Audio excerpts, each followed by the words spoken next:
war crimes and ethnic cleansing. In fact, in late 2008, the American Israeli Public Affairs Committee, that in 2009, the lobby was going to begin to target big state universities, especially the University of California. And I happen to be the first victim of this new campaign to target critics of Israeli state policy on big U.S. state university campuses. The UCI 11 is nothing but one in a long list of these targets. I want to come back to all of this. I want to come back to my own experience and to this larger attack on academic freedom and on free speech and on the right to criticize the policies and the practices of the State of Israel. But first, what I want to do is put this campaign against me and against critics of Israel in the United States in a larger context. And then I'm going to come back by way of conclusion and talk about academic freedom, about free speech rights, about the right to dissent and the right to protest, which are under attack in U.S. academia in these times of crisis and of polarization which we're living in. But first, I want to discuss two other things which will place this in the larger context. And I want to talk about the globalization of the Middle East, because really the globalization of the Middle East is fundamentally changing the social structure and the political economy of Israel, of its colonial project, and of the Israeli-Palestinian conflict. And if we can understand that, it's going to be a lot more clear why we're experiencing these things on our campuses. And then secondly, I want to look at what we've been referring to as the war of legitimacy, and how Israel has been losing the legitimacy war, and as a result, and in response to its increasing loss of the legitimacy of its project, it is stepping up attacks on its critics. Globalization, it seems a long way off from the attacks against me at UCSB or what happened with the Israeli ambassador here, but really the globalization is the broader context to understand what's going on here. And it's the broader context to understand the expansion of the Israeli occupation of Palestinian territories and the intensification of Israeli apartheid. You may recall that from 1990 to 2010, what's going on in the Middle East is a very rapid globalization of the entire region, and this also coincides with the Oslo peace process, and then the breakdown of the Oslo peace process. Following the breakdown of that process, or even in the midst of the process that's supposedly being implemented, we see an intensification of the occupation and of Israeli apartheid. And the big question is, how do we understand this? Well, we all denounce it. We know it's a violation of international law. We know it involves systematic violation of human rights. It involves what I've referred to, and I'm going to refer to later on, as really structural, slow-motion genocide. But how do we explain it analytically? How do we explain it historically? This intensification, and I think it has to be explained in the context of globalization. I would affirm that Oslo was the political counterpart to the integration of the Middle East into global capitalism. And what's going on during this time, leading up to and the aftermath of Oslo is first the response of international elites to upsurge of Palestinian resistance, and particularly the first Intifada.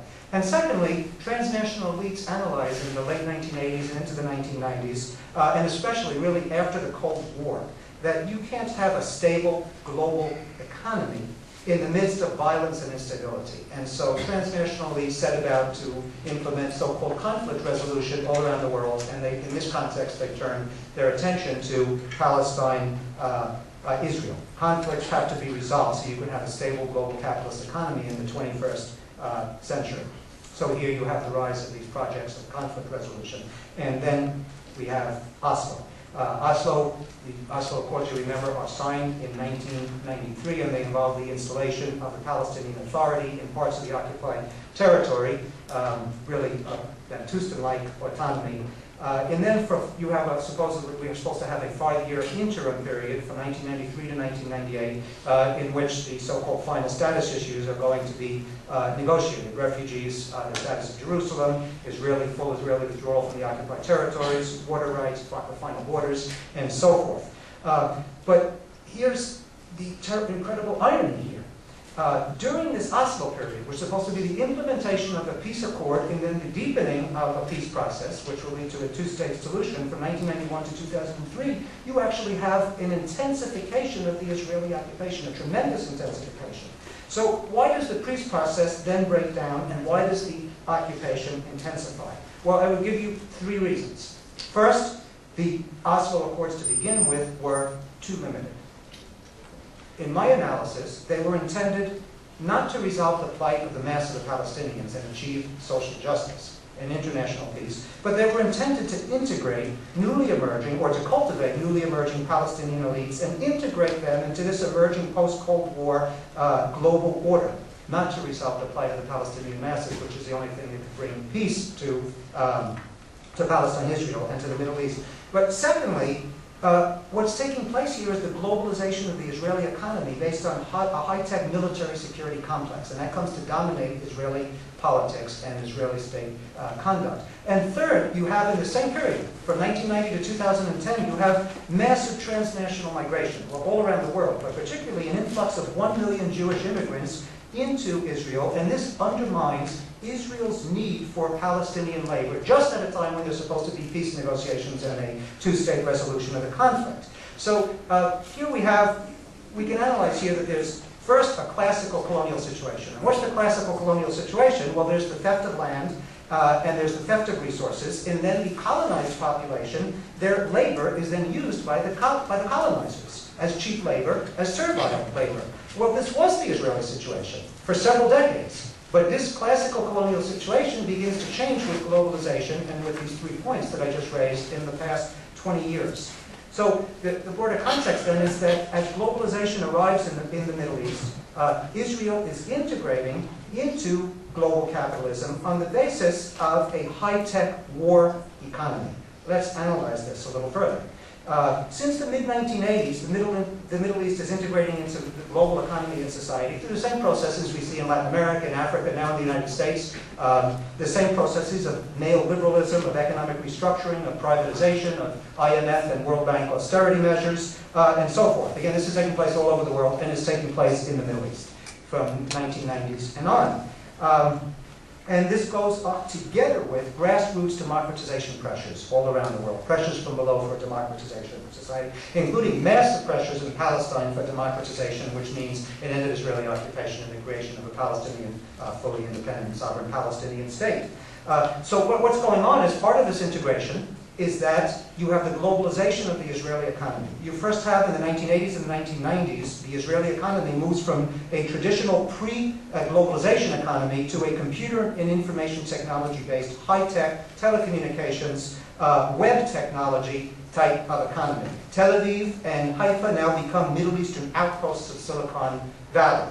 And by 2000, in fact, 15% of the GDP of Israel and 1/2 of all exports from Israel is this high-tech computer and information technology. So that's a fundamental transformation of the Israeli economy in the 1990s. But then you have 9/11 and you have 2001 and on. And remember what happens in 2000. There's the dot-com bust and a major recession worldwide. It hits Israel very hard. It hits an economy which is now based on the dot-com complex very hard. So after 2001, there's a further shift in the Israeli economy to what I refer to as, a bit of a tongue twister, but as to a global military security, industrial surveillance, counterterrorism, technologies complex. It's this economic complex and its political interests. And now that really becomes the core of the whole Israeli economy and the linkage of Israeli economy and society to the whole global economy and society. So that's the basis now for what's going to, the larger backdrop for what's going to take place in Israel and in the Middle East.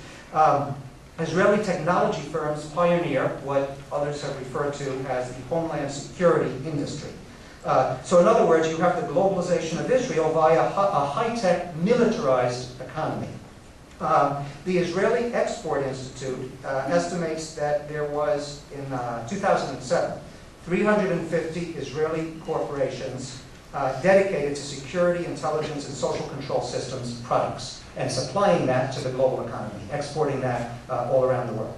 So I want to quote here from Noemi Klein, from her most recent book, Shock Doctrine. She writes in this regard, analyzing this really militarized basis of the Israeli economy.